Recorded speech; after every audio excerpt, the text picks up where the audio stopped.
Hi అండి. నమస్తే. Welcome to Durga Krishna kitchen. క్యారెట్‌తో పచ్చడండి. టేస్ట్ అయితే చాలా బావుంటుంది. నార్మల్‌గా మనం ఫ్రై అయినా, కర్రీ అయినా చేసుకుంటూ ఉంటాం కదా! ఒకసారి ఈ విధంగా క్యారెట్ పచ్చడి ట్రై చేయండి. చాలా బావుంటుందండి టేస్టు. వేడి వేడి అన్నంలోకి కొద్దిగా నెయ్యి వేసుకొని, ఈ పచ్చడితో లైట్‌గా ఉల్లిపాయ ముక్కలు లేదా ఆమ్లెట్‌తో కనుక తింటే చాలా అద్భుతంగా ఉంటుంది. ఒకసారి మీరు తప్పకుండా ట్రై చేయండి.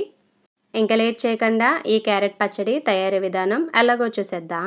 ముందుగా స్టవ్ మీద పాన్ పెట్టుకొని దానిలోకి పావు టీ స్పూన్ వరకు మెంతులు, అలానే పావు టీ స్పూన్ వరకు ఆవాలు, దానితో పాటే హాఫ్ టీ స్పూన్ వరకు జీలకర్ర, అలానే హాఫ్ టీ స్పూన్ వరకు ధనియాలు కూడా యాడ్ చేసుకుని స్టవ్ సిమ్లో పెట్టుకుని వీటిలోంచి మంచి అరోమా వచ్చేంత వరకు ఫ్రై చేసుకోవాలి. మీరు స్టవ్ మీడియంలో పెట్టినా, హైలో పెట్టినా త్వరగా మాడొచ్చేస్తుందండి. ఈ మసాలా పౌడర్ టేస్ట్ అస్సలు బాగుండదు. కొంచెం ఓపికతో వీటిని స్టవ్ సిమ్లో పెట్టుకుని ఫ్రై చేసుకోవాలి. ఇలా ఫ్రై అయిన తర్వాత వీటిని చల్లారనిద్దాం. తర్వాత పచ్చడి కోసం ఇక్కడ నేను పావు కేజీ వరకు తీసుకున్నానండి క్యారెట్ అనింది. క్యారెట్‌ని చెక్కు తీసేసి బాగా క్లీన్ చేసుకోవాలండి. మీరు చెక్కు తీయలేదనుకోండి ఆ గీతల్లో ఇసుక అనేది ఉండిపోతుంది. ఎంత కడిగినా పోదు. కాబట్టి చెక్కు తీసుకున్న తర్వాత బాగా కడుక్కొని వాటర్ ఏమీ లేకుండా తుడిచేసుకోవాలి క్యారెట్‌ని. అలానే మనం బయట నుంచి తెచ్చుకున్న వెంటనే పచ్చడి అనేది చేసుకుంటే టేస్ట్ చాలా బావుంటుందండి. ఫ్రిడ్జ్‌లో పెట్టి 2 రోజుల తర్వాత అలా అన్న పచ్చడి అంత టేస్ట్‌గా ఉండదు, గుర్తుపెట్టుకోండి. ఇప్పుడు వీటిని తురుముకోవాలి. తర్వాత ఫ్రై చేసి పెట్టుకున్న మసాలాలు మిక్సీ జార్‌లో యాడ్ చేసుకొని మెత్తగా బ్లెండ్ చేసుకోవాలి పౌడర్‌లాగా. ఇప్పుడు క్యారెట్ తురుములోకి టేస్ట్‌కి తగ్గట్టుగా ఉప్పును యాడ్ చేసుకోవాలి. 1 స్పూన్ వరకు యాడ్ చేసుకోవాలండి. అవసరమైతే లాస్ట్‌లో యాడ్ చేసుకోవచ్చు. ఒకేసారి ఎక్కువ ఉప్పు అనేది యాడ్ చేయకూడదు. తర్వాత పావు టీ స్పూన్ వరకు పసుపు, అలానే 1 స్పూన్ వరకు కారం కూడా యాడ్ చేసుకోవాలి. మీ కారానికి తగ్గట్టుగా. తర్వాత దానిలోకి బ్లెండ్ చేసి పెట్టుకున్న మసాలా పౌడర్‌ని కూడా యాడ్ చేసుకోవాలి. అలానే చిన్ని వెల్లుల్లిపాయ పొట్టు తీసేసి ఇలా బాగా దంచి పెట్టుకుని యాడ్ చేసుకోవాలి.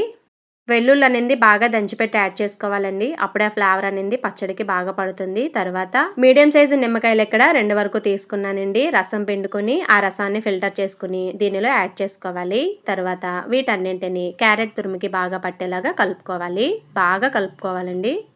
కలిపెట్టుకున్న తర్వాత ఇలాంటి టైంలో ఉప్పు, కారం సరిపోయిందో లేదో చెక్ చేసుకోండి. పులుపు కూడా సరిపోకపోతే ఈ టైంలోనే యాడ్ చేసుకోవాలి. ఇప్పుడు దీనికి తాలింపు వేసుకుందాం. స్టవ్ మీద పాన్ పెట్టి హీట్ అయిన తర్వాత హాఫ్ కప్ వరకు ఆయిల్ యాడ్ చేసుకోవాలండి. ఆయిల్ అనేది వేరుశనగ ఆయిల్ అయినా, నువ్వుల ఆయిల్ అయినా తీసుకోండి. టేస్ట్ ఇంకా బాగుంటుంది. తర్వాత హాఫ్ టీ స్పూన్ వరకు పచ్చిశనగపప్పు, పావు టీ స్పూన్ వరకు మినపప్పు యాడ్ చేసుకుని ఇవి కొంచెం బాగా ఫ్రై అయిన తర్వాత దానిలోకి హాఫ్ టీ స్పూన్ వరకు జీలకర్ర, పావు టీ స్పూన్ వరకు ఆవాలు కూడా యాడ్ చేసుకోవాలి. అలానే ఒక 4 ఎండుమిర్చిని కూడా ఇలా ముక్కలుగా తరుక్కుని వేసుకోవాలి. దానితో పాటే కొంచెం కరివేపాకును కూడా యాడ్ చేసుకొని ఈ తాలింపును బాగా ఫ్రై చేసుకోవాలి. తాలింపు బాగా ఫ్రై అయిపోయిన తర్వాత స్టవ్ ఆఫ్ చేసుకొని తాలింపును చల్లారనివ్వాలి. వేడిగా ఉన్నప్పుడు అస్సలు వేయకండి. ఆయిల్ మొత్తం బాగా చల్లారిపోయిన తర్వాత ఇలా పచ్చడిలోకి ట్రాన్స్ఫర్ చేసుకోవడమే. తర్వాత ఈ పచ్చడిని ఒకసారి మొత్తం బాగా కలుపుకుని మూత పెట్టేసుకుని రోజున్నర పాటు బయట వదిలేయాలండి. అలా రోజున్నర అయిన తర్వాత ఎయిర్ టైట్ కంటైనర్‌లో స్టోర్ చేసుకొని ఫ్రిడ్జ్‌లో పెట్టుకుంటే మనకి వారం నుంచి 10 రోజుల వరకు నిల్వ ఉంటుంది. బయటైతే 2 రోజుల వరకే నిల్వ ఉంటుందండి రోజున్నర తర్వాత. బయట రోజున్నర అనేది తప్పకుండా పెట్టాలండి. అస్సలు మర్చిపోకండి.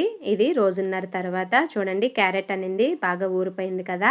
నిజంగా చెప్తున్నానండి. టేస్ట్ అయితే ఎంత బావుందో ఒకసారి మీరు తప్పకుండా ట్రై చేయండి. ఈ పచ్చడి వేడి వేడి అన్నంలోకైనా, ఇడ్లీలోకైనా, దోసల్లోకైనా, ఉప్మాలోకి కూడా ఎక్సలెంట్‌గా ఉంటుందండి. మరి మీకు నచ్చిందా ఈ వీడియో? మీకు గనక ఈ వీడియో నచ్చినట్లయితే తప్పకుండా వీడియోని లైక్ చేసి, షేర్ చేసి, కామెంట్ చేయండి. అలానే ఛానల్‌ని సబ్స్క్రైబ్ చేసుకుని పక్కనే ఉన్న బెల్ ఐకాన్‌ని గనక క్లిక్ చేసినట్లయితే నా వీడియోస్‌ని మీరు రెగ్యులర్‌గా ఫాలో అవ్వచ్చు.